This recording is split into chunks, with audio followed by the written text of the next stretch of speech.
Hoy la predicación está hoy, el domingo que viene y el próximo, los 3 domingos. Yo considero que son los 3 mensajes más esenciales, fundamentales del cristianismo. Hay 2 verdades fundamentales en la cual nuestra fe tiene que estar cimentada, y una es la muerte de Jesús en la cruz del Calvario y la otra es la resurrección. Pero si no entendemos primeramente la sangre, el poder de la sangre, no vamos a entender nada, ¿sí? Si es de que vamos a orar, a decirle al Señor de que Él nos abra el entendimiento. Ahí donde está, Padre, en el nombre de Jesús, te rogamos, Señor, de que tú nos abras el entendimiento, Señor, que nos des sabiduría, Señor, la sabiduría tuya que viene de lo alto, no la terrenal, sino la tuya, la que viene de lo alto, la que viene revelada a través del Espíritu Santo. Que tu palabra se haga luz en nuestros corazones, que tu Espíritu nos la revele a cada uno, Señor. Y que hoy nos demos cuenta de ese poder de tu sangre, Señor, de que fuimos comprados a un precio muy alto, a precio de sangre, Señor. Te damos la gloria y la honra, Señor, y que tú hagas esa verdad rema en nuestros corazones, que se haga la palabra viva en cada uno de nosotros. Te lo pedimos en el nombre de Jesús. Amén y amén. Bueno, vamos a varias escrituras, primeramente Romanos 5, 9 al 10. Vamos a leer muchas escrituras y lo que sí les quiero pedir de favor, no se distraigan anotando las escrituras. Vamos a tratar de leer las más que podamos y las demás, por cuestión de tiempo, se las vamos a dar. Lo bueno es de que la predicación se les envía para que ustedes también, esta predicación la van a tener que oír varias veces, muchas veces, para entender lo que la sangre hace por nosotros. El título es Comprados a precio de sangre. ¿Cómo es el título? Comprados a precio de sangre. Romanos 5, 9 al 10 dice, pues mucho más, estando ya justificados en su sangre, por él seremos salvos, ¿de qué dice? De la ira. Porque si siendo enemigos fuimos reconciliados con Dios por la muerte de su Hijo, mucho más, estando reconciliados, seremos salvos por su vida. Ahora vayan a Efesios 1:7. Efesios 1:7. Efesios 1:7. Cuando sea ahí, dígame amén. Efesios 1:7 dice, en quien tenemos redención. La palabra redención viene de redimir, significa comprar de nuevo. Es como cuando ustedes empeñan algo y que van a redimirlo, a traerlo de nuevo, cuando lo empeñan. Sí, dice, en quien tenemos redención por su sangre, el perdón de pecados, según las riquezas de su gracia. Colosenses 1:14. Colosenses 1:14. En quien tenemos redención por su sangre, el perdón de pecados. Hebreos 9:22. ¿Hebreos qué? 9:22. Muy bien, muy atentos, Hebreos 9:22. Dice, y casi todo es purificado según la ley con sangre. Y sin derramamiento de sangre no se hace remisión, no se hace pago de los pecados. Primera de Pedro 1:18 al 19. Primera de Pedro 1:18 al 19. Estamos poniendo mucha base bíblica y ahorita se va a dar cuenta por qué. Primera de Pedro 1:18 al 19. Sabiendo que fuisteis rescatados de vuestra vana manera de vivir, la cual recibisteis de vuestros padres, no con cosas corruptibles como oro o plata, sino con la sangre preciosa ¿de quién? De Cristo, como de un cordero sin mancha y sin contaminación. Estamos a una semana del comienzo de lo que llamamos Semana Santa. A partir del próximo domingo 10 y hasta el domingo 17 se celebra lo que conocemos tradicionalmente como Semana Santa. Comienza el domingo 10 con lo que también conocemos en la tradición como el Domingo de Ramos. Ahora, ¿qué se celebra el Domingo de Ramos? Se celebra la entrada triunfal de Jesús en Jerusalén, pocos días antes de que fuera crucificado. Eso es lo que significa la tradición del Domingo de Ramos. donde Jesús murió, derramó su sangre en la cruz del Calvario. Pero tristemente, muchos no hemos entendido completamente la importancia de la sangre que Jesús derramó. Ponga mucha atención. La gran mayoría tenemos un entendimiento general. ¿Qué quiere decir? Sí, de que si tú le preguntas a la mayoría de la gente, independientemente de la religión que sean, católicos, mormones, testigos de Jehová, cristianos, carismáticos, evangélicos, todos coincidimos en algo, que Jesús murió en la cruz del Calvario, ¿cierto o no? ¿Sí o no?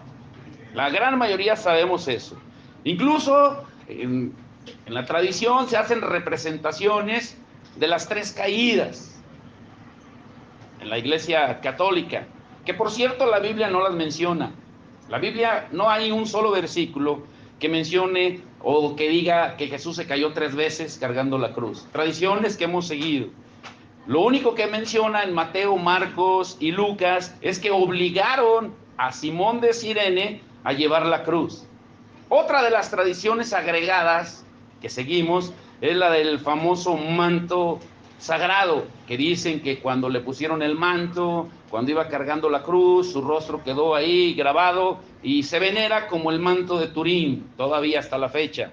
Pero otra vez, es una tradición sin fundamento bíblico, que solamente la seguimos, sin base bíblica. Otros dicen que no fue crucificado, que fue colgado de un madero. En un madero vertical. Pero tristemente, vuelvo a decir, hemos hecho tantas tradiciones y podemos mencionar tantas otras que se han desvirtuado y han desviado el verdadero propósito de la muerte de Jesús. Y la más importante de todas, o una de las más importantes de todas, es la que tiene que ver con la sangre que Jesús derramó en la cruz del Calvario. Y no fue en un madero vertical, fue en una cruz que tenía un madero vertical y uno horizontal. Y ahorita se va a dar cuenta, bíblicamente, la Biblia lo menciona. Pero lo que pasa es que como no leemos la Biblia, pues nos comemos todo tipo de doctrina que se nos dice, por no leer. El pueblo perece por falta de, ¿qué dice la palabra? De conocimiento. ¿Conocimiento de qué? De la palabra de Dios, de la palabra de Dios.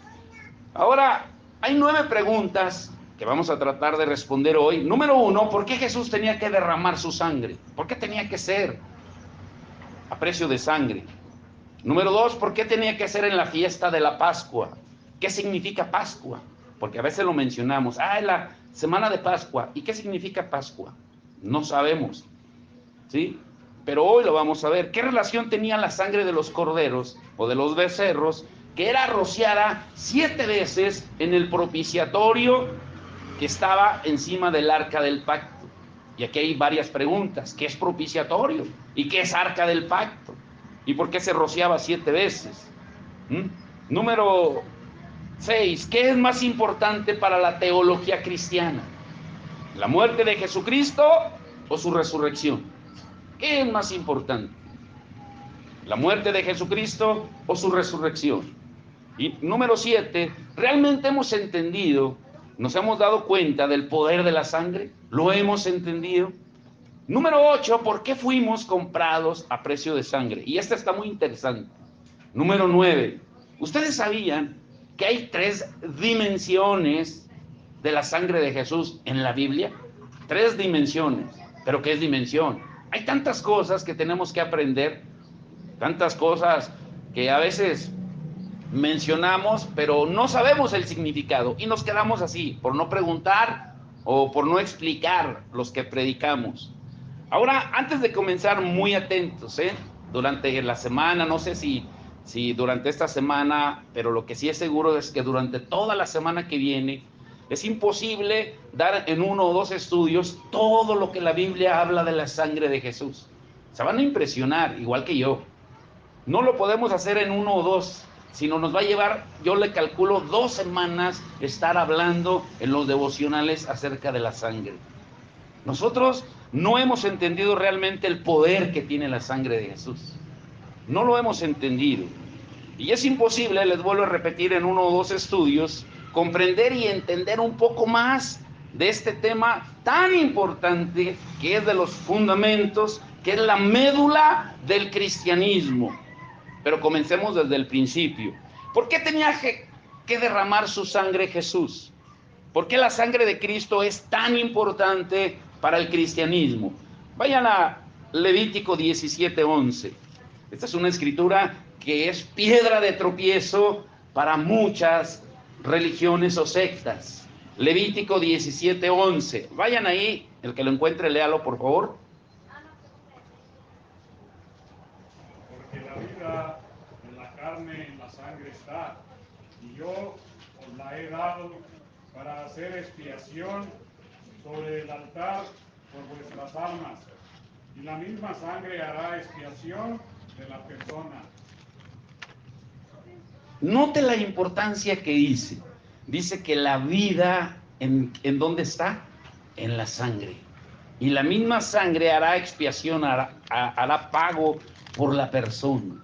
Ahora vayan a San Juan, el Evangelio de San Juan 6, 53, 54. San Juan 6, 53 y 54. La sangre es la vida. Y solo la sangre puede expiar, puede pagar. Pero no solo eso. Solo la sangre nos puede dar vida eterna. Mire lo que dice Jesucristo. Incluso, lo vamos a ver después, esto fue una de las cosas que enfureció más a los fariseos. Después de que Jesús dijo esto, los fariseos buscaron la manera de matarlo, porque ya estaba enfrentando directamente sus tradiciones.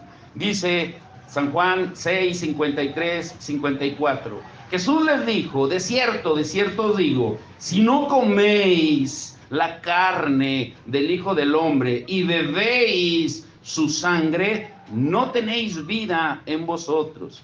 El que come mi carne y bebe, ¿qué dice? Mi sangre Tiene vida eterna y yo le resucitaré en el día postrero. Entender la muerte de Jesucristo y la sangre que Él derramó, entender no es solamente por motivo de curiosidad o conocimiento histórico, sino que los resultados de la muerte y de la resurrección de Jesús se extiende a través de los siglos. Su sangre hace que nosotros podamos recibir libertad, poder, liberación, más de lo que podemos imaginar. Ahora muy atentos aquí. Les dije que hoy iba a ser un estudio profundo, por eso no se vayan a entretener anotando, escuchen muy bien. Hay 3 dimensiones de la sangre. Hay 3 dimensiones de la sangre. Escuchen muy bien esto. ¿Qué quiere decir? ¿Qué quiere decir? Número 1, la dimensión histórica o el aspecto histórico. Ahorita vamos a ver lo que significa dimensión. Vayan a Hechos 20:28. Hechos 20:28. ¿Qué dice Hechos 20:28? Por tanto, mirad por vosotros y por todo el rebaño en que el Espíritu Santo os ha puesto por obispos, para apacentar la iglesia del Señor, la cual Él ganó por su propia sangre. La dimensión histórica es la que la gran mayoría conocemos, la que hablábamos hace un rato, la que conocemos de que Jesús vino y vivió hace más de 2000 años y en la cual sufrió en la cruz y fue derramada su sangre. Es el aspecto histórico que la gran mayoría de las religiones, sectas, todos conocen. Ahora, ¿por qué tenía que ser en la Pascua que tenía que morir? ¿Qué significa Pascua? Bueno, la palabra Pascua viene de la palabra pasaj en hebreo, que es pasar de largo. Pasar de largo. ¿Sí? Si recordamos, el Señor le ordenó a Moisés, mira, maten un cordero y la sangre de ese cordero que vas a matar, úntenlo en los dinteles de las puertas. Y cuando pase el ángel de la muerte a matar a los primogénitos, cuando vea la sangre, pasará de largo. Pascua. Pasará de largo. Eso es Pascua. Ahora, tenía que ser durante una fiesta, la principal fiesta de los judíos, que es la fiesta de la Pascua. Hay 7 fiestas, por eso les dije que esto nos va a llevar 2 semanas mínimo. Hay 7 fiestas en el pueblo judío, 3 fiestas principales, y una de las fiestas principales es esta de la Pascua. Pero, ¿cómo se celebraba? ¿O por qué la instituyó Dios? Vamos a 2 escrituras primero. Éxodo 23, 14 y 15. Tenemos que entender el Antiguo Testamento para poder entender el Nuevo. Dice la palabra que todo el Antiguo Testamento es sombra de lo porvenir. Éxodo 23, 14 y 15. 3 veces en el año me celebraréis fiesta. 3 fiestas principales. La fiesta de los panes sin levadura guardarás. Esa es la Pascua. 7 días comerás los panes sin levadura, como yo te mando, en el tiempo del mes de Abib. El mes de Abib es el mes de abril, en el cual estamos. Porque en él saliste de Egipto, y ninguno se presentará delante de mí con las manos vacías. La primera de las fiestas era esta, la de la Pascua, que era la fiesta de los panes sin levadura, establecida antes de contar con la ley para celebrar la salida de Egipto. ¿Y cómo es que lo hacían o lo hicieron? Ahora vayan a Éxodo 12, del 1 al 8. Éxodo 12, del 1 al 8. Habló Jehová a Moisés y Aarón en la tierra de Egipto, diciendo: este mes os será principio de los meses. Es el mes de Abib o el mes de Nisán, que es lo mismo. A veces confundimos. No, es que ¿por qué unas Biblias dice el mes de Nisán? ¿Por qué otras dice el mes de Abib? Es lo mismo. Acuérdense que el Antiguo Testamento fue escrito en hebreo y en arameo. El mes de Abib, el mes de Nisán, es lo mismo. Es el primer mes. ¿Sí? Para vosotros este será el primero en los meses del año. Hablad a toda la congregación de Israel diciendo: en el día de este mes, tómese cada uno un cordero según las familias de los padres, un cordero por familia. Mas si la familia fuere tan pequeña que no baste para comer el cordero, entonces él y su vecino inmediato a su casa tomarán uno según el número de las personas, conforme al comer de cada hombre haréis la cuenta sobre el cordero. El animal será sin defecto, macho de 1 año, lo tomaréis de las ovejas o de las cabras, y lo guardaréis hasta el día 14 de este mes, y lo inmolará toda la congregación del pueblo de Israel entre las 2 tardes. Y tomarán de la sangre y la pondrán en los 2 postes, en el dintel de las casas en que lo han de comer. Y aquella noche comerán la carne asada al fuego y panes sin levadura, con hierbas amargas lo comerán. Ahora vaya ahí mismo al verso 12 y 14. Pues yo pasaré aquella noche por la tierra de Egipto y heriré a todo primogénito en la tierra de Egipto, así de los hombres como de las bestias, y ejecutaré mis juicios en todos los dioses de Egipto. Yo Jehová. Y la sangre os será por señal en las casas donde vosotros estéis. Y veré la sangre, y pasaré de vosotros, y no habrá en vosotros plaga de mortandad cuando hiera la tierra de Egipto. Esto era y sigue siendo la Pascua judía. Ellos la siguen celebrando. Pero para nosotros, los que ya hemos recibido el beneficio de la cruz, de la sangre que Jesús derramó, para nosotros, ¿qué es Pascua? Vayan a 1 Corintios 5, 7 al 8. 1 Corintios 5, 7 al 8. Limpiaos pues de la vieja levadura para que seáis nueva masa, sin levadura como sois, porque nuestra Pascua, que es Cristo, ya fue sacrificada por nosotros. Así que celebremos la fiesta, no con la vieja levadura, ni con la levadura de malicia y de maldad, sino con panes sin levadura, de sinceridad y de verdad. Cuando Jesús tomó los pecados de la humanidad, de cada uno de nosotros, sobre sí mismo en el Calvario, y los llevó a la cruz, una vez y para siempre, se nos dio el regalo a cada uno, el regalo de la gracia, de poder acercarnos a Él. Ahora, en una relación de amor, como Él siempre lo propuso, pero escuchen muy bien esto. Esta es la parte histórica, o dimensión histórica, que la gran mayoría tal vez conozca. Bueno, celebramos la Pascua porque el pueblo judío fue libertado de la esclavitud de Egipto. El Señor les ordenó sacrificar un cordero, untar la sangre en los dinteles, comer panes sin levadura con hierbas amargas, y eso es la Pascua. Pascua es pasar de largo, donde el ángel de la muerte no iba a tocar su morada. Cristo, que es nuestra Pascua, también nos rescató del Egipto espiritual donde estábamos, y ahora nosotros pues podemos entrar confiados con Él en una relación. Esa es la parte histórica que la gran mayoría, creo yo, entendemos. Pero está la otra, la dimensión eterna. Aquí ya se pone un poco interesante. Esta poco la entiendo. ¿Qué quiere decir? La Biblia dice, vayan a Hebreos 13:8. Hebreos 13:8. Hebreos 13:8.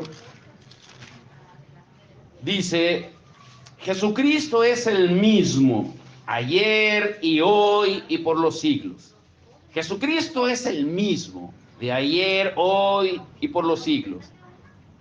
Y no solamente es el mismo, sino que la Biblia también describe a Jesucristo como el Cordero que fue inmolado, sacrificado. La palabra inmolar es sacrificar, que fue inmolado desde el principio del mundo. ¿Cómo es esto? Por eso es la dimensión eterna. Aún antes de que tú y yo existiéramos, el Padre ya tenía en el plan el sacrificio de Jesús. Vayan a Apocalipsis 13:8. Esta es la parte que pocos entendemos. Apocalipsis 13:8. Y la adoraron todos los moradores de la tierra, cuyos nombres no estaban escritos en el libro de la vida, el Cordero que fue inmolado, sacrificado desde el principio del mundo. ¿Desde cuándo? Desde el principio del mundo. Dios mismo preordenó los sufrimientos de Jesús en la eternidad. Y son completos por toda la eternidad. La sangre de Jesús es suficiente, y la misericordia de Dios se extiende a la humanidad en todo tiempo y espacio. Por eso Jesucristo dijo acerca de su sacrificio, miren lo que dijo, aquí van a entender mejor. Vayan a Juan 10, 17 al 18. Juan 10, 17 al 18. Afirmando lo que acabamos de leer. Juan 10, 17 al 18. Por eso me ama el Padre, porque yo pongo mi vida para volverla a tomar. Nadie me la quita. ¿Sí se da cuenta? Porque esto era algo que ya estaba preestablecido desde antes, desde el principio. ¿Sí me están entendiendo? Desde la eternidad. El Padre ya lo había planificado junto con el Hijo.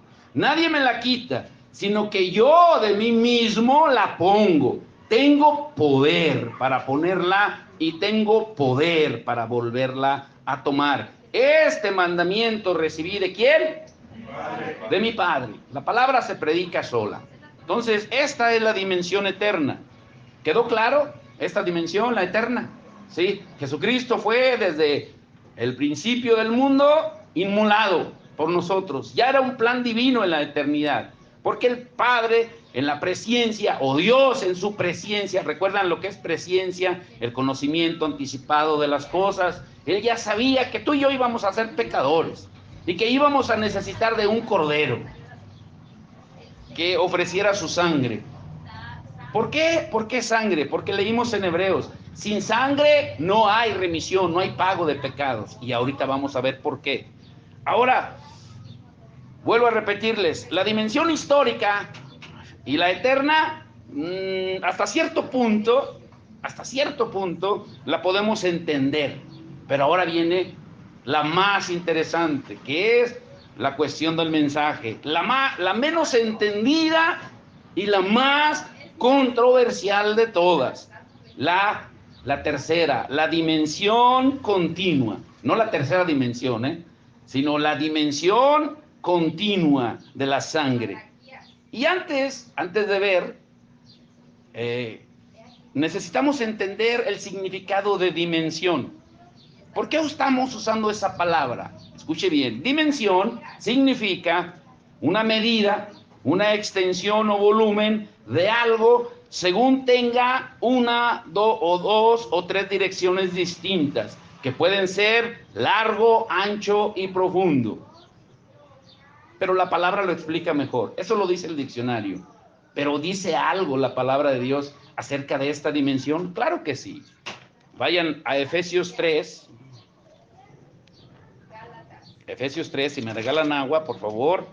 Efesios 3, 17 al 19, dice: para que habite Cristo por la fe en vuestros corazones, a fin de que arraigados y cimentados en amor, seáis plenamente capaces, ponga atención aquí lo que dice, de comprender con todos los santos cuál sea ¿qué? La anchura, la longitud, la profundidad y la altura. Aquí se refiere a dimensión. Que entendamos la dimensión de su amor. Entendamos. Ahora, aquí habla de las tres dimensiones también. La parte histórica, la parte eterna y la parte continua. Ahora, ponga mucha atención, por favor. Esto es alimento sólido. Muy atentos, por favor. Hay una dimensión continua. ¿Qué quiere decir dimensión continua? O sea que no tiene fin. Continúa. Que sigue y que está vigente de la sangre de Cristo. La sangre derramada de Jesús es una provisión permanente. ¿Una provisión qué? Permanente. ¿Qué quiere decir permanente? A ver, ¿alguien me dice en lo que tomo agua?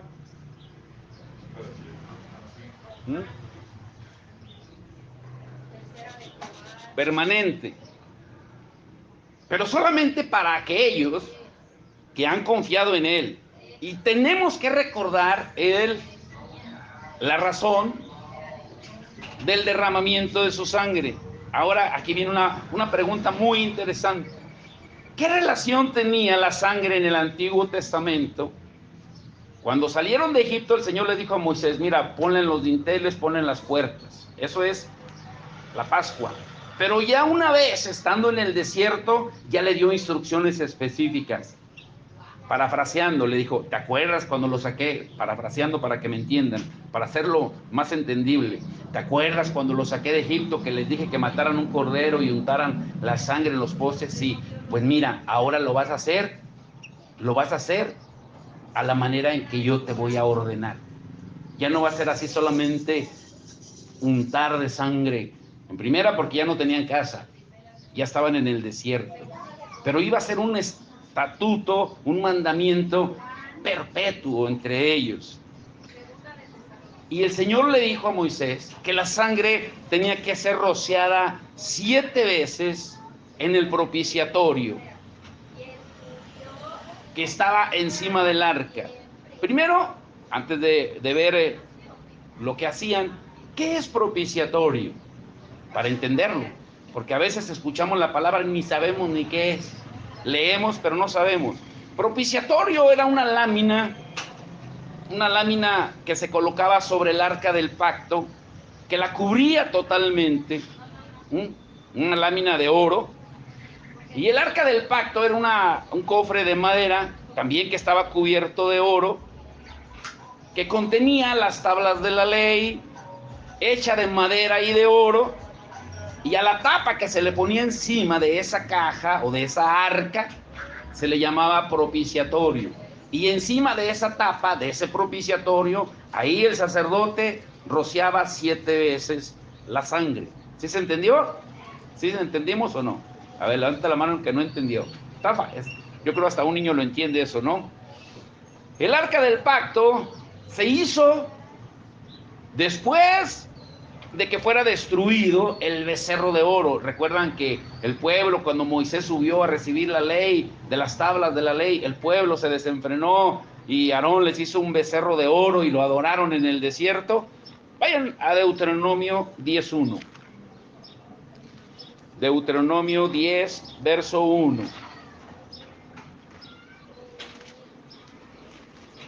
En aquel tiempo Jehová me dijo, lábrate 2 tablas de piedra como las primeras y sube a mí al monte y hazte un arca de madera. Ahí le estaba dando las instrucciones. Mira, sube, te voy a dar unas tablas de la ley, pero también vas a hacer un arca de madera, un arca del pacto. Y esa arca, aparte de contener las tablas de la ley, también contenía lo que se conocía como el libro de la ley, solamente como referencia, Deuteronomio 31, 26, y también el maná, Éxodo 16, 33, y la vara de Aarón estaban dentro de la caja.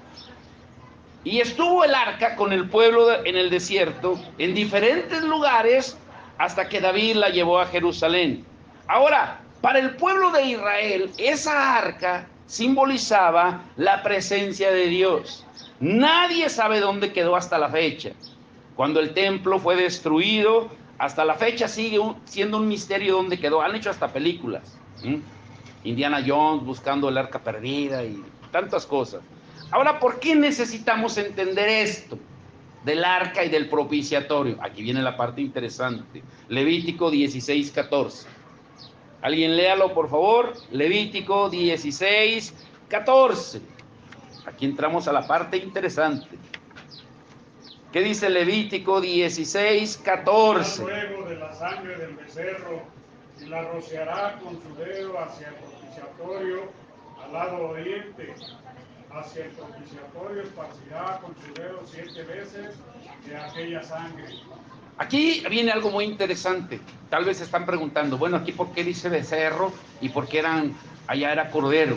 Recuerde que todos los sacrificios de animales que se hacían en el Antiguo Testamento era de acuerdo a la condición económica de cada persona.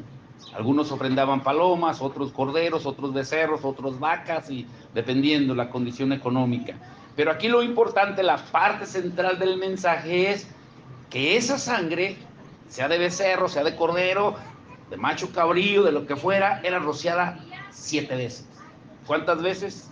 7 veces. Ahora, para el pueblo judío, hacer esos sacrificios representaba estar cubiertos, protegidos durante un año. O sea, cada año se tenía que presentar el pueblo. Ahorita les estoy dando un panorama general. Cada año se tenía que presentar el pueblo por familia a sacrificar, de acuerdo a su condición económica, un cordero o un palomino, o si no tenían eso, hasta granos, pero no se podían presentar con las manos vacías, como leímos hace un momento. Tenían que presentar algo de sacrificio para estar protegidos durante un año. Pero esos sacrificios eran continuos. Una vez que el pueblo daba el sacrificio, el sacerdote tomaba la sangre, entraba al lugar santísimo, que estaba separado por un gran velo, y rociaba la sangre 7 veces encima del propiciatorio que cubría el arca. ¿Sí me estoy dando a entender o no? A ver, sí, levanten la mano si me estoy dando a entender o no. ¿Sí? Lado oriental. ¿Por qué lado oriental? A ver, ¿por qué lado oriental? ¿Dónde sale el sol? ¿Dónde sale el sol? En el oriente, ¿sí? Ponga mucha atención, ¿eh? Muy buena pregunta. Ahora, los sacrificios no les daban una solución permanente. No les daban una solución permanente. El problema del pecado era temporal. O sea, cada año tú tenías que repetir la misma operación. Cada año tenías que hacer lo mismo. Tenían que estar haciendo sacrificios para expiar, para cubrir con la sangre de los animales sus pecados. Cubrir con la sangre de los animales sus pecados. Ahora, ¿qué hizo Jesús con su sangre? ¿Qué hizo Jesús con su sangre? Vayan a Hebreos 10, del 1 al 4. Hebreos 10. Porque la ley, teniendo la sombra de los bienes venideros, no la imagen misma de las cosas, nunca puede, ponga atención aquí lo que dice, por los mismos sacrificios que se ofrecen continuamente cada año, hacer perfectos a los que se acercan. De otra manera, cesarían de ofrecerse, pues los que tributan este culto, limpios una vez, no tendrían ya más conciencia de pecado. Pero en estos sacrificios, cada año que dice, se hace memoria de los pecados. O sea, cada año te lo recordaban. Oye, tienes que cubrir, porque si no, agárrate, mijo. Imagínense que alguien se presentara con las manos vacías. Por eso era el énfasis. Nadie se presente con las manos vacías. Porque si tú te presentabas con las manos vacías, eso indicaba que tú ibas a quedar desprotegido todo un año. Y no solo tú, toda tu familia. ¿Sí estamos entendiendo? Por eso les digo que esto no en un mensaje o dos no se puede explicar. Todas esas preguntas que dijo Carlos, lo vamos a ver porque era hacia el lado oriente. Ahora, no me lo han preguntado, pero ¿cómo es posible?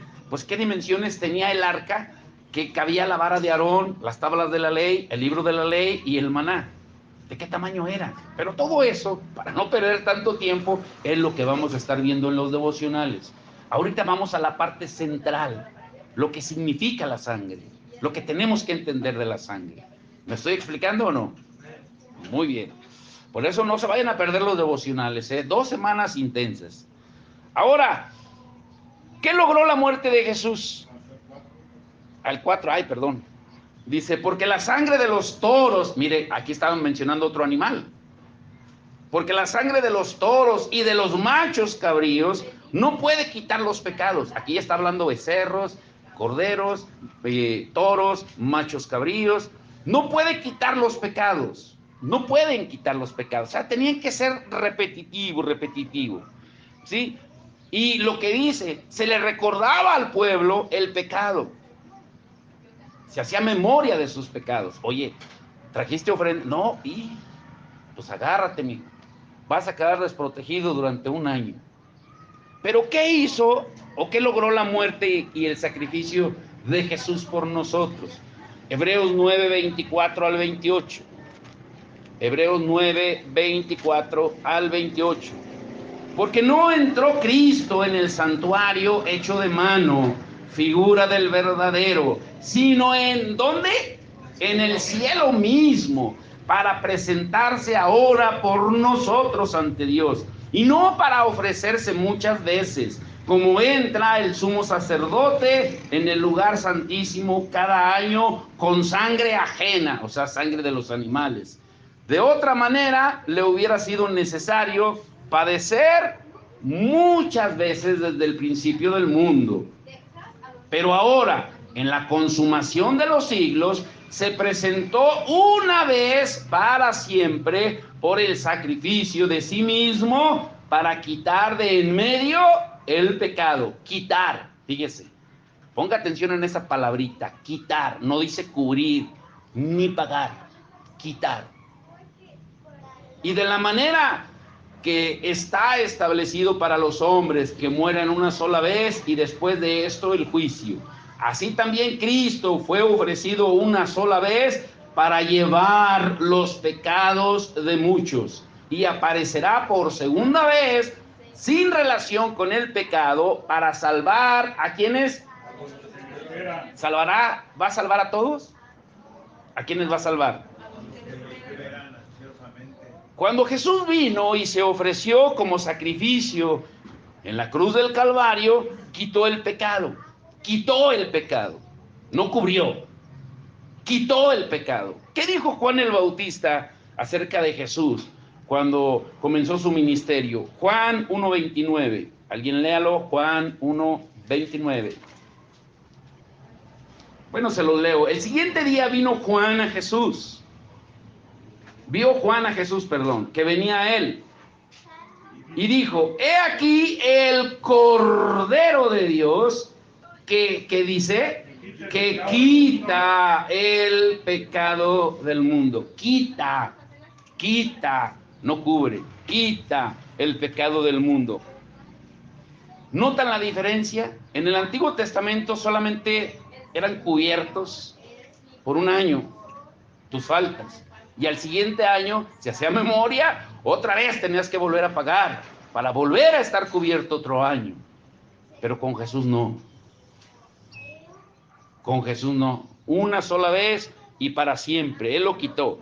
Ahora, Jesús quitó el pecado. Por eso, ponga mucha atención aquí, por ese motivo, para los que de todo corazón aceptan el sacrificio ya de Jesús en la cruz del Calvario, ya no hay otro sacrificio posible por los pecados.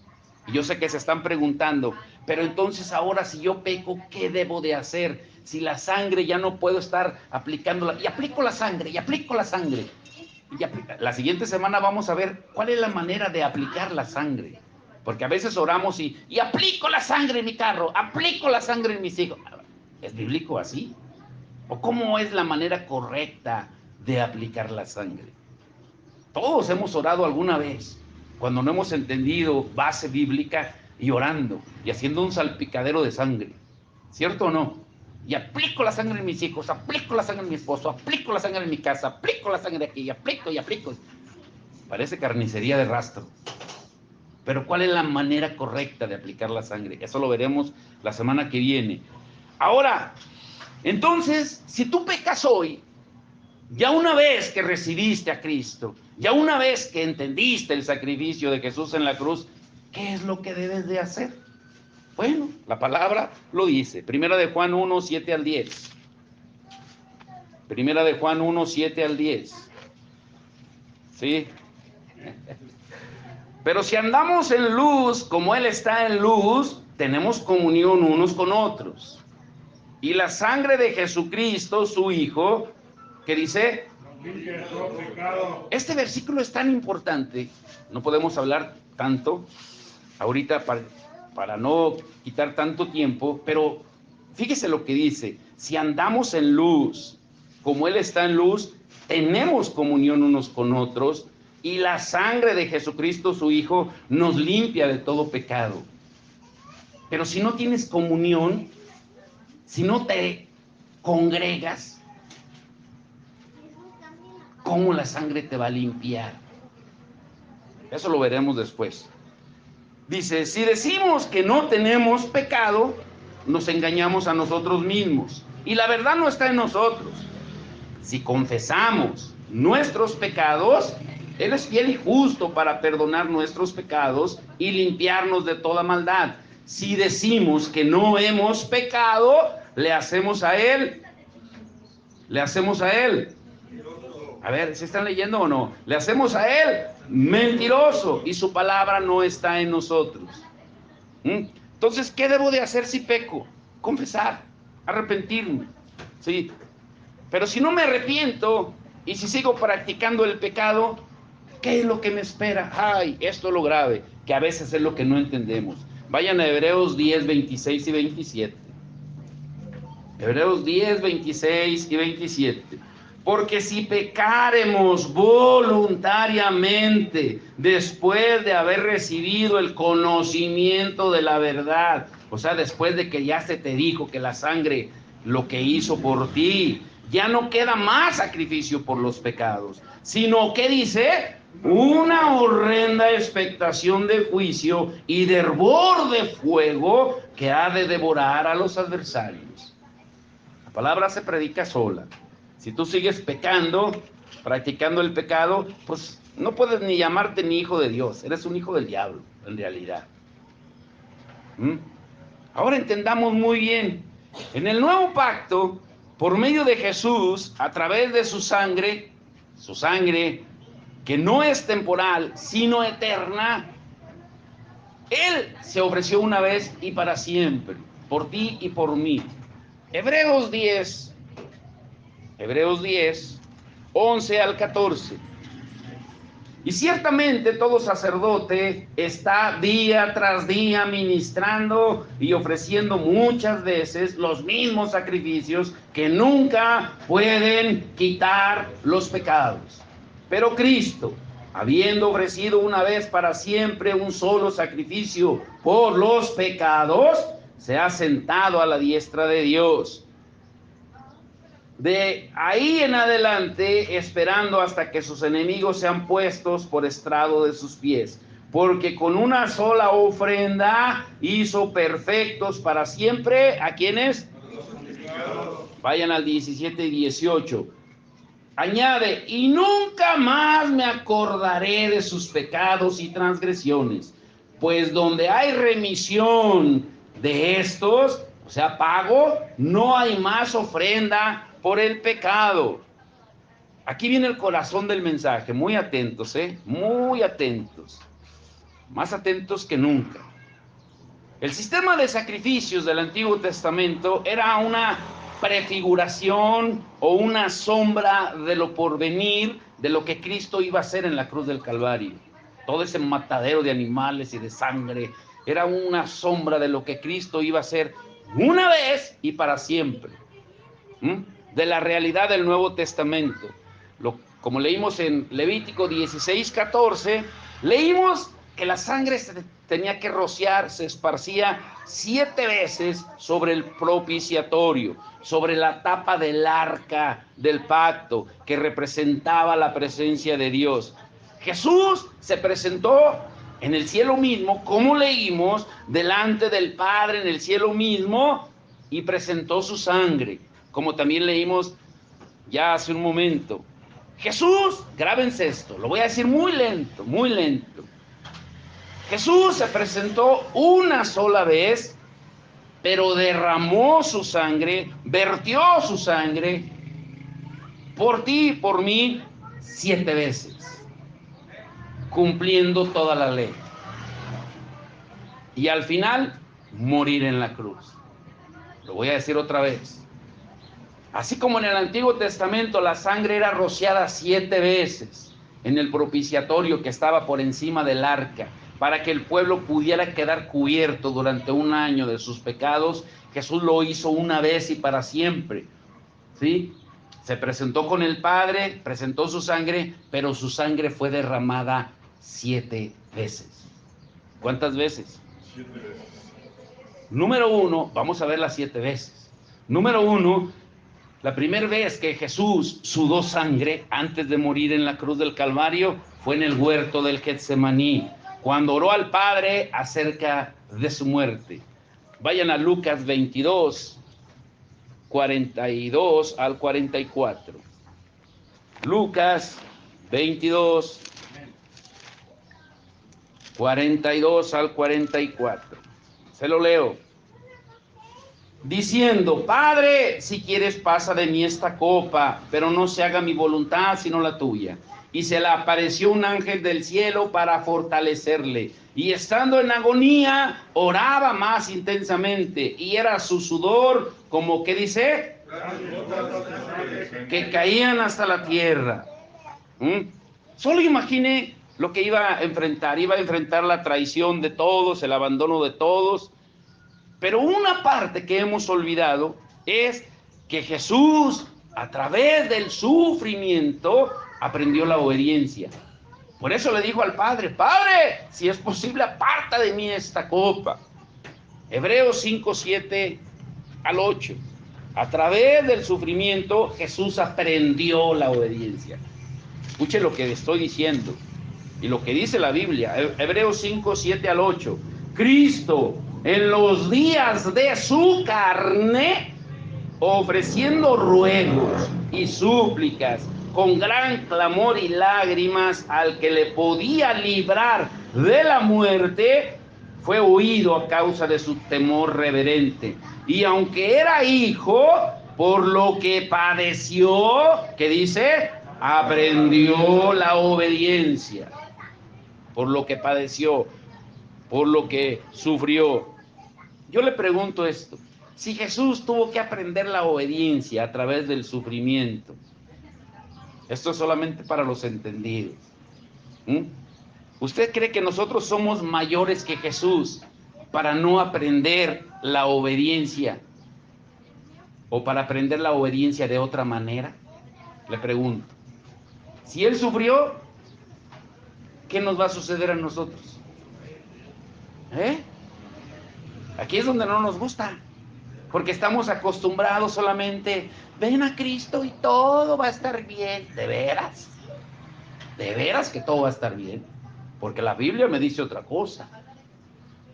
Hay tantas doctrinas tan erróneas, tan equivocadas, que enseñan a un Jesús antibíblico, un Jesús que según ellos fue rico y próspero. Yo no encuentro ningún versículo donde siquiera diga que Jesús tenía donde acostarse o una almohada que tuviera. Ningún discípulo, enséñenme un versículo que diga, y que un discípulo, cuando menos uno, que era rico. Ninguno. Pero hemos distorsionado tanto. Y una de las cosas que hemos distorsionado es esa, que ofrecemos un evangelio sin cruz, sin sufrimiento. Jesús a través del sufrimiento aprendió ¿qué? A ver, dígalo fuerte, ¿qué aprendió? Le vuelvo a preguntar, entonces tú y yo somos mayores de Jesús para aprender la obediencia de otra manera. Claro que no. Si Él es nuestro ejemplo, pues vas a sufrir, ¿sí? Nosotros tenemos que sufrir. Jesucristo jamás prometió un evangelio de un camino de lecho de rosas o sin pena. No. Número uno, Jesús derramó su sangre en el huerto del Getsemaní. Número 2, Jesús derramó su sangre cuando fue golpeado en el rostro. Mateo 26, 67. Alguien léalo mientras yo busco otra escritura. Miqueas 5:1. ¿Qué dice Mateo 26, 67? Entonces le escupieron en el rostro y le dieron de puñetazos y otros le abofeteaban. En Miqueas 5:1 dice, rodéate ahora de muros, hija de guerreros, nos han sitiado, con vara herirán en la mejilla al juez de Israel. Jesús derramó su sangre cuando fue golpeado en el rostro. Miqueas lo profetizó. Esa fue la segunda ocasión. Y también el profeta Isaías dice en Isaías 52:14, Isaías 52:14, vayan ahí. Isaías 52:14, ¿cómo se asombraron de ti muchos? De tal manera que fue desfigurado de los hombres su parecer y su hermosura más que la de los hijos de los hombres. En la versión lenguaje actual dice, la cara le desfiguraron y no parecía un ser humano. La versión lenguaje actual. Isaías 52:14. O sea, su rostro quedó totalmente desfigurado. Ahora, ¿se dan cuenta de los cuadros, las imágenes que se veneran o las representaciones que se hacen? No se acercan en nada a lo que él sufrió. Le ponen gotitas de sangre y escurriendo su carita así como... No, dice la palabra que quedó desfigurado. Le ponen las gotitas ahí hasta como maquillado, corriendo por sus mejillas, con la carita impecable, solamente la sangre escurriendo ahí. No se le ve el ojo así como boxeador, ni nada de eso, ni la nariz quebrada. Pero la palabra dice que fue desfigurado. ¿Fue qué? Desfigurado por los golpes. Número 3, derramó su sangre también cuando le arrancaron la barba. Ahí también en Isaías 56, ¿qué dice? Isaías 56, ¿qué dice, por favor? Mi cuerpo a los heridores y mis mejillas a los que me mesaban la barba.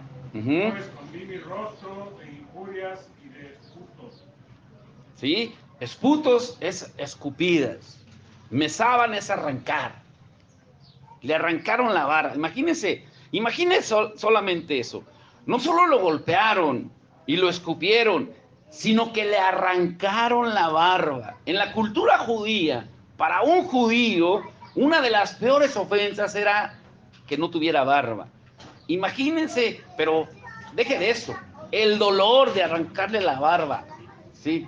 De arrancarle la barba. Si cuando nos arrancamos un pelo andamos ahí. Ahora imagínense arrancarle la barba así, el dolor, el sufrimiento. Por eso les digo que tenemos que tener una perspectiva bíblica, no la que se nos enseña. La representación de las tres caídas sí te mueve las emociones y ves al que está representando a Jesús, que a lo mejor es no sé, una persona ahí, no sé, al que agarraron por ahí. ¿Sí? Lo maquillan y lo ponen como Jesús. Ay, mira, pobrecito, ese es Jesús, hijo, es que así lo golpearon. No, así no lo golpearon, eso no se parece en nada. No, hombre, olvídate. Si realmente tuviéramos una perspectiva clara de lo que él sufrió, valoraríamos la sangre. Número 4, derramó su sangre cuando fue flagelado, azotado, con un látigo de 9 puntas, con puntas de metal y de hueso afilado. Isaías 53:4, mire lo que dice.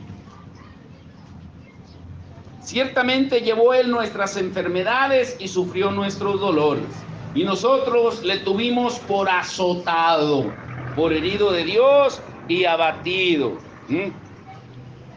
Mateo 27:26, ¿qué dice también? Alguien busque también Lucas 18:33. Mateo 27:26 y Lucas 18:33.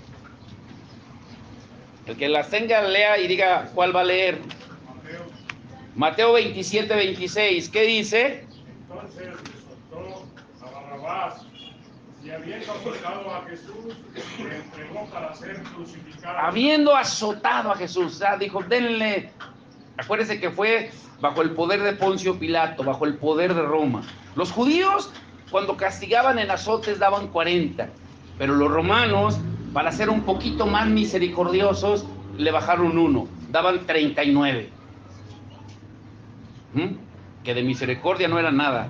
Lucas 18:33 dice lo mismo. ¿Qué dice? Y después que le hayan azotado, le matarán al tercer día. Después de que le hayan azotado, lo van a matar.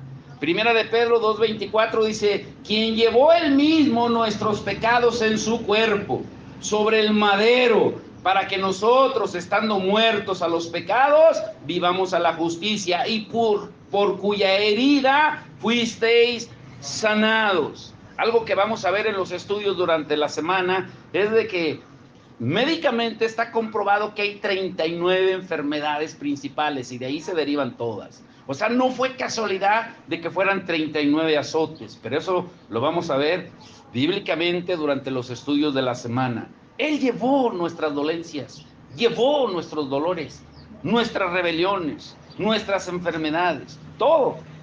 Y tal vez se pregunten, bueno, pero ¿por qué sigue muriendo la gente de enfermedad? Hay muchas preguntas que vamos a responder. Ahorita estamos enfocándonos en las 7 veces que Jesús derramó su sangre. Número 5, derramó su sangre cuando le pusieron la corona de espinas. Mateo 27, 29 al 30. Mateo 27, 29 al 30. ¿Qué dice Mateo 27, 29 al 30? Y pusieron sobre su cabeza una corona tejida de espinas y una caña en su mano derecha, e hincando la rodilla delante de él, le escarnecían diciendo, salve, rey de los judíos, y escupiéndole, tomaban la caña y le golpeaban en la cabeza. Imagínense, la corona de espinas, y luego todavía le daban de garrotazos en la cabeza. Imagínense el dolor. Imagine, no solo le pusieron la corona de espinas, sino que lo golpearon. Las espinas penetraron en su carne. No es como lo pintan, no es como vemos los cuadros, con una corona así bien, muy bien hecha, así, ay, las espinitas ahí, y una que otra nomás picándole 3 gotitas escurriendo. No, hombre, no fue así. Un rostro desfigurado, con la corona enterrada en la cabeza. un dolor insoportable. Yo les pregunto, ¿qué hacen ustedes cuando les duele la cabeza o cuando tienen una migraña? ¿Qué hacen? Uy, se sienten morir. Ahora imagínense con un dolor de esos. Número 6, Jesús vertió su sangre cuando fue crucificado. La palabra dice en el Salmo 22, 16, es un salmo mesiánico. Mesiánico quiere decir que habla de la crucifixión. Salmo 22, 16, ¿qué dice?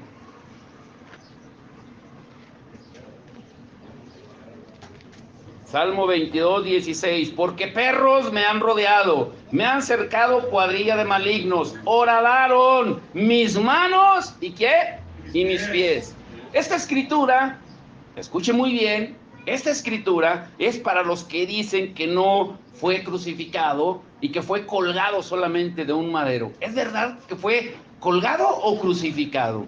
A ver, les voy a dar escrituras. Carlos, Mateo 27, 35, Rafita, Marcos 15, 24, ¿quién más? Aldo. Juan 19, 23. ¿Y quién me faltó? ¿A quién más le doy? ¿Quién más me quiere ayudar? Falta una. No sé, Goyito. Lucas 23, 33. Los 4 evangelios, escuche esto, los 4 evangelios para aquellos que dicen, uno de los que dicen que Jesús no fue crucificado, que fue colgado de un madero, son los testigos de Jehová. Pues aquí tiene una base bíblica para que le diga, oye, mira, te amo mucho, pero aquí en los 4 evangelios, Mateo, Marcos, Lucas y Juan, me dice que fue crucificado, no colgado. Hay una gran diferencia entre ser crucificado que ser colgado. Una gran diferencia. ¿Sí se entiende o no? Mateo 27, 35, ¿qué dice? Cuando le hubieron crucificado. ¿Cuando le hubieron qué? Crucificado. Muy bien. Repartieron entre sí sus vestidos, echando suertes para que se cumpliese lo dicho por el profeta. Partieron entre sí mis vestidos y sobre mi ropa echaron suertes. Cuando le hubieron crucificado. Marcos 15, 24. Cuando lo hubieron crucificado, repartieron entre sí sus vestidos, echando suerte sobre ellos para ver qué se llevaría cada uno. Le hubieron crucificado. Lucas 23, 33, Goyito. Y cuando llegaron al lugar llamado de la calavera, le crucificaron allí y a los malhechores, uno a la derecha y el otro a la izquierda. Juan 19, 23.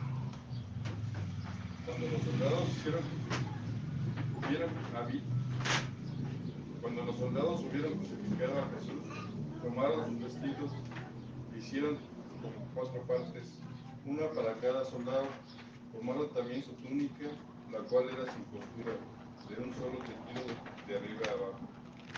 Los 4 evangelios son muy claros. Jesús, ¿qué fue? Crucificado. A ver, dígalo. Jesús, ¿qué fue? No fue colgado de un madero. ¿Fue qué?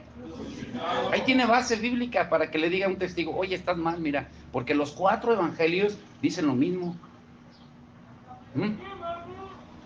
Ahora, si tienen alguna duda, si la persona, pues mire, dígale esta, 1 Corintios 2, del 7 al 8. 1 Corintios 2, del 7 al 8. Mas hablamos sabiduría de Dios en misterio, la sabiduría oculta, la cual Dios predestinó antes de los siglos para nuestra gloria, la que ninguno de los príncipes de este siglo conoció, porque si la hubieran conocido, nunca habrían, ¿qué? Crucificado al Señor de gloria. La palabra se predica sola. La 7ª ocasión que derramó Jesús fue cuando el soldado romano le clavó la lanza en el costado. ¿Y qué salió? Juan 19, 34. ¿Qué dice? Juan 19, 34. ¿Qué dice? Pero uno de los soldados le abrió el costado con una lanza y al instante salió sangre y agua. Y ahí se cumplió la profecía de Zacarías 12:10, cuando dice que fue atravesado con una lanza. Ahora escuchen esto. Le pregunto, ¿realmente hemos entendido, realmente nos damos cuenta del sacrificio de Jesús, del derramamiento de su sangre, del por qué fuimos comprados por precio de sangre y del poder de la sangre de Jesús? ¿Realmente nos damos cuenta? No, no nos hemos dado cuenta. Por eso la gente no valora. Y por eso aprovechan, en lugar de meditar, de reflexionar, de estudiar durante la Semana Santa, en lugar de meditar, pues nos vamos de vacaciones, lo vemos como asueto y hay que disfrutar en lugar de conmemorar, que es la fecha más grande del cristianismo. La muerte y la resurrección de Jesucristo. Ahora, llévense esto en su corazón. Les voy a dar solo las citas. Al cabo se les va a enviar la predicación para que ustedes las estudien en su casa. Uy, esto les va a animar tanto si las estudian. Escuche muy bien. Para que las estudien y la próxima semana puedan entender mejor. Porque vamos a ver desde otro ángulo el poder de la sangre y cómo aplicar la sangre en mi vida. No es como nosotros pensamos, y aplico la sangre, y aplico la sangre, y aplico la... Así es, no. Mire esto. Por medio de la sangre de Cristo, acabamos de ver, no solo fuimos comprados, no solamente nos redimió, sino que recibimos por lo menos 12 provisiones de la sangre. ¿Cuáles son? Les vuelvo a repetir, la semana próxima veremos cómo la aplicamos. Número 1, recibimos la remisión de pecados, el perdón, en Mateo 26, 28. Número 2, nuestros pecados son completamente lavados. Apocalipsis 1, 5.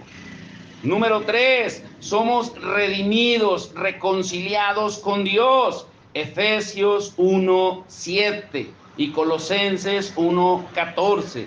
Número 4, somos justificados, considerados inocentes ante Dios. Romanos 5, 9. Número 5, somos acercados a Dios. Efesios 2, 13. Número 6, tenemos paz con Dios. Colosenses 1, 20. Número 7, nuestras conciencias son limpiadas. Hebreos 9, 14. Número 8, somos hechos santos y apartados para Dios. Hebreos 13, 12. Número 9, nos da el valor para acercarnos a Dios y pedir su ayuda. Hebreos 10, 19. Número 10, podemos ser limpiados cuando pequemos y nos arrepintamos. Primera de Juan 1, 7 al 10. Porque vamos a pecar, eso es inevitable. Número 11, podemos vencer al enemigo. ¿Cómo? Apocalipsis 12, 11. Y número 12, esta es hermosa. Podemos entrar confiados al trono de la gracia y de la misericordia sin temor a caer muertos, como en el Antiguo Testamento. Esa sí la vamos a leer todos. Pónganse de pie. Hebreos 4:16. Hebreos 4:16. Pónganse de pie. Esto lo vamos a leer juntos. Hebreos 4:16. Acerquémonos pues confiadamente al trono de la gracia para alcanzar misericordia y hallar gracia para el oportuno socorro. Escuche muy bien esto y grábense esto, llévense esto.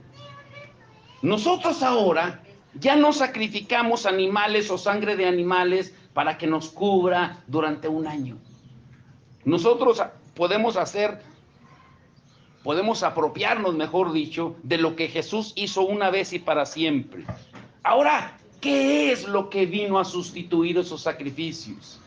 Nosotros entonces, ¿qué es lo que le debo de ofrecer a Dios? Si ya no le puedo ofrecer sangre porque Jesús ya lo hizo, pero ahora yo, ¿qué es lo que le ofrezco? ¿Qué es lo que vino a sustituir esa matadera de animales, ese sangral que se hacía cada año? Lo que más olvida la iglesia: adoración y alabanza. Lean Hebreos 13:15.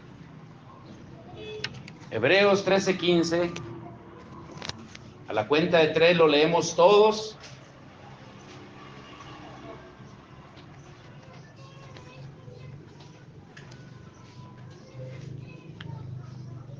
Cuando esté ahí, dígame amén. Hebreos 13:15. ¿Qué dice Hebreos 13:15? Así que ofrezcamos siempre a Dios por medio de él sacrificio de alabanza, es decir, fruto de labios que confiesen a su nombre. A ver otra vez. Así que ofrezcamos siempre a Dios por medio de él sacrificio de alabanza, es decir, fruto de labios que confiesen a su nombre. ofrezcamos cuando dice. Siempre, siempre. Lo que el pueblo de Dios más olvida es adorar. Cada vez que tú y yo adoramos, es como si estuvieras ofreciendo el mejor cordero, el mejor becerro, la mejor vaca. Imaginen esto, si la sangre en el Antiguo Testamento te cubría durante un año, ¿cuánto más la sangre de Cristo? Pero tenemos que agradecerle a Dios a través de nuestra adoración. ¿Quién nos puede perdonar? ¿Quién nos puede completar?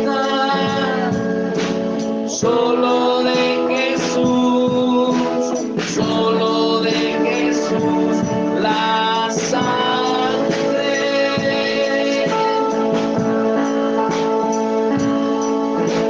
¿Quién nos da otro corazón y nos hace amigos de Dios?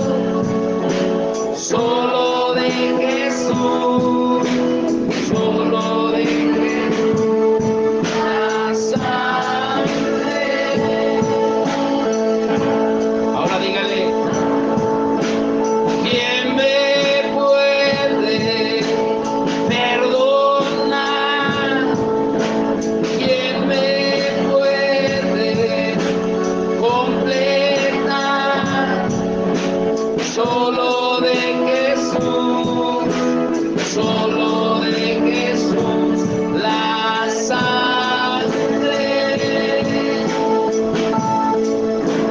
¿Quién me da otro corazón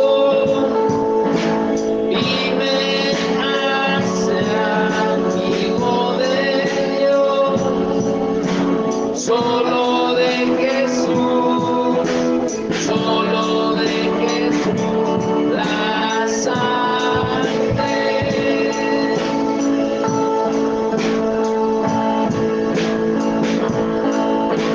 ¿Quién me puede perdonar?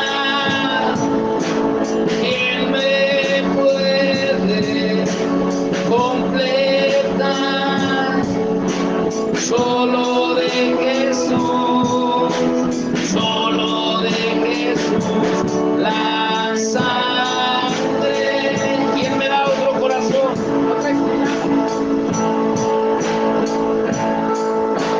¿Quién me da otro corazón y me hace amigo de Dios? Solo de Jesús, solo de Jesús,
pagaste y nos justificaste, Señor, y que ahora podemos acercarnos confiados al trono de gracia, al trono de misericordia, Señor, para hallar el pronto socorro.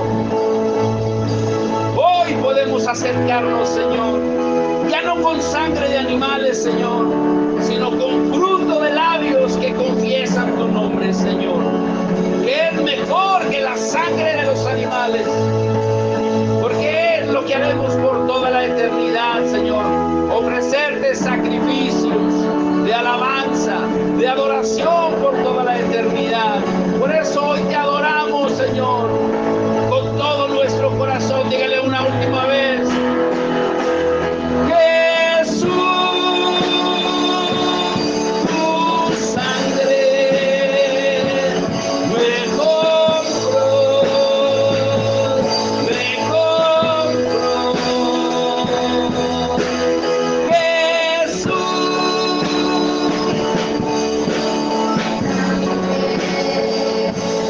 me compró, me compró. Jesús, tu sangre me compró, me compró. Jesús, tu sangre me compró, me compró.